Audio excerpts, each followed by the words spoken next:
हमारे इस channel Mithila junction को लाल button दबाकर सब्सक्राइब करें व घंटी के निशान का बटन दबाएं ताकि सभी नए वीडियो आप तक तुरंत पहुंचे बिल्कुल मुफ्त।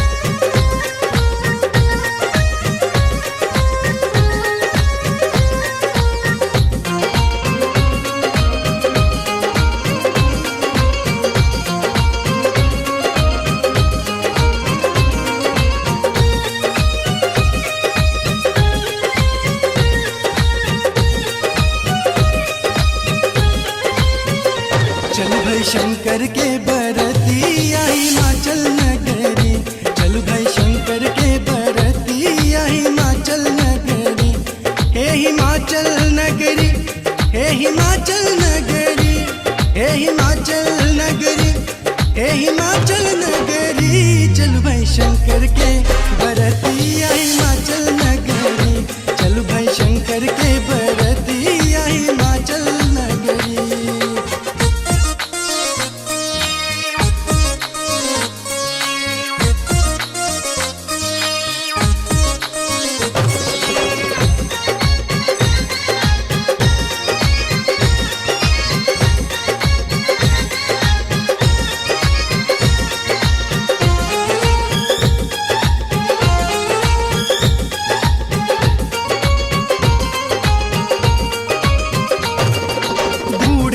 सवार भेल छति गले सांप लटकौने, बूढ़ बैल सवार भेल छति गले सांप लटकौने।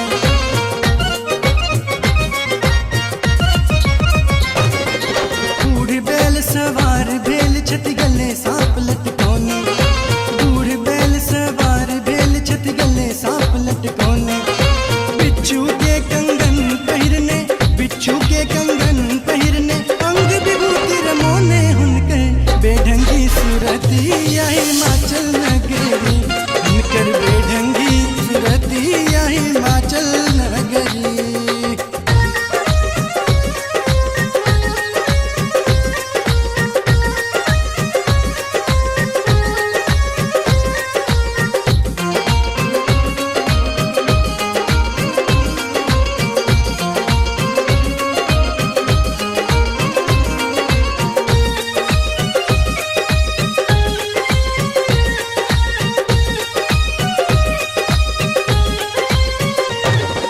लंगड़ा लूल्हा आन्हर कान्हा और कान के बहिरे, लंगड़ा लूल्हा आन्हर कान्हा और कान के बहिरे।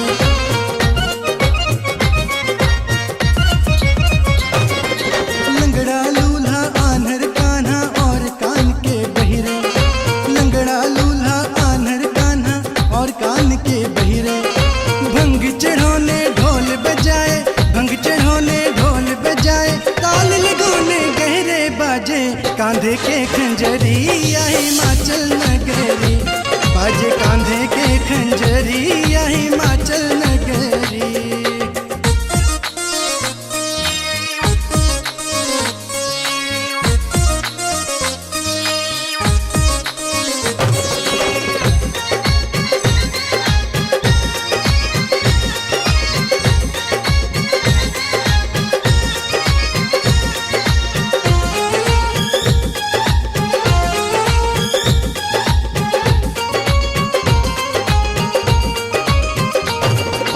ब्रह्मा विष्णु कुबेर इंद्र सब सज के चलल बराती, ब्रह्मा विष्णु कुबेर इंद्र सब सज के चलल बराती।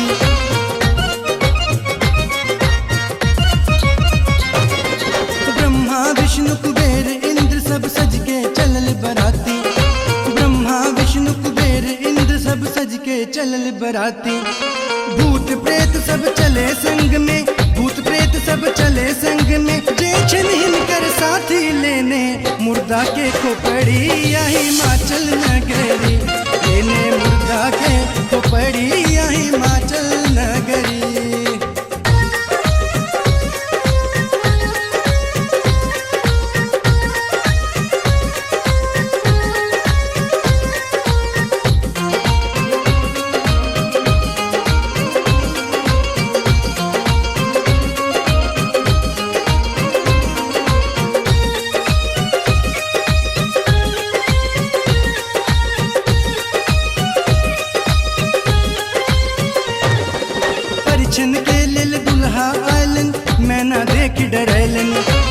परिछन के लिल दुल्हा आलन मैना देख डरैलन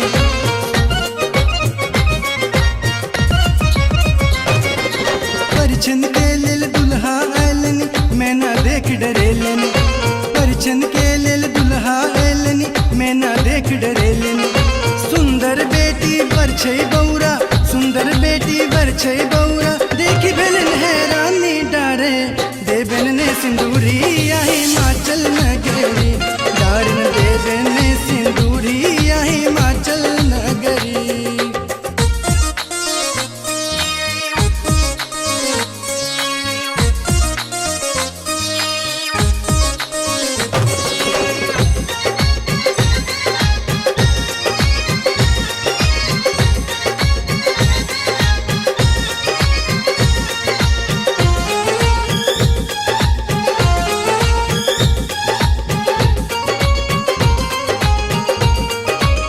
देखी दशाई पार्वती जी माता के समझेलन देखी दशाई पार्वती जी माता के समझेलन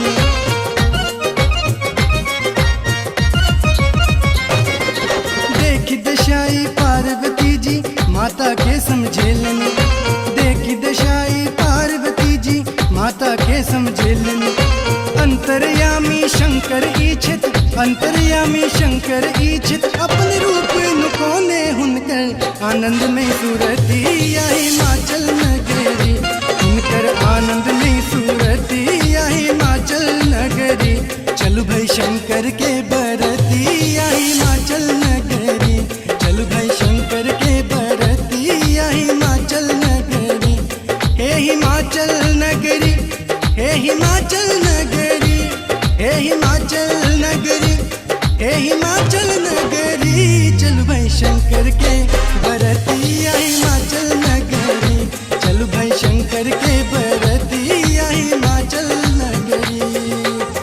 हमारे इस चैनल मिथिला जंक्शन को लाल बटन दबाकर सब्सक्राइब करें व घंटी के निशान का बटन दबाएं ताकि सभी नए वीडियो आप तक तुरंत पहुंचे बिल्कुल मुफ्त।